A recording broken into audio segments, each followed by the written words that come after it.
আসসালামু আলাইকুম। এই মুহূর্তে আমি আছি কুল্লাপাথর শহীদ স্মৃতিস্তম্ভের সামনে। এটা কসবা থানায় অবস্থিত। এটা ব্রাহ্মণবাড়িয়া বিবাড়িয়া ডিস্ট্রিক্টের কসবা থানা। কুল্লাপাথর শহীদ সমাধিস্থল।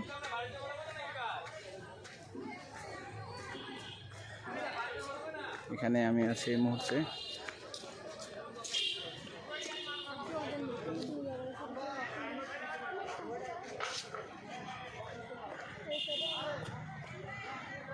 (1971) সালের মহান মুক্তিযুদ্ধে এই কুল্লাপাথর ছিল 2 নম্বর সেক্টরের অধীনে। মুক্তিযুদ্ধ চলাকালীন সময় এখানে 50 জন বীর শহীদদের সমাধি এখানে করা হয়। যা এটা একটা খুবই মর্মান্তিক একটি জায়গা, যেখানে আসলে এই শহীদদের আত্মীয় স্বজনরা যারা আসেন তারা এসে দেখে যান। 50টি কবর আছে এখানে, সমাধিস্থল। তো এই আগরতলার পাশেই হচ্ছে এই কসবার পাশেই মুক্তিযুদ্ধকালীন সময় যে ট্রেনিং দেওয়া হয়েছিল, আগরতলা শহরে তাদেরকে ট্রেনিং দেওয়া হয়েছিল। তো তখন মুক্তিযুদ্ধে অংশগ্রহণকারীদের মধ্যে যারা মৃত্যুবরণ করেন তাদের এখানে সমাহিত করা হয়।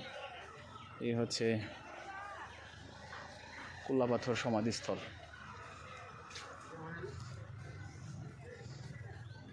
এখানে শহীদদের নাম ফলক করা হয়েছে।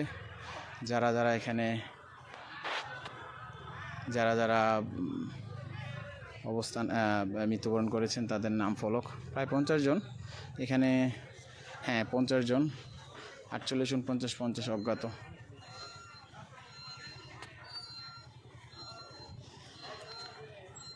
তো শহীদ কুল্লাপাথর থেকে বিদায় নিচ্ছি। কে কোথায় ছিল একে দেখা যাচ্ছে। সৈনিক দর্শনালয়, চতুর্থ বেঙ্গলে ছিল, মুক্তিযোদ্ধা জাকির আলী ছিল, বীর প্রতীক। বিভিন্ন জায়গা থেকে এসেছে, যে ঢাকা থেকে আরকি মিশন রোড ঢাকা, এখানের এই মুক্তিযোদ্ধা কসবা ব্রাহ্মণবাড়িয়ার। তো সবাই ভালো থাকবেন, সুস্থ থাকবেন। আল্লাহ হাফেজ।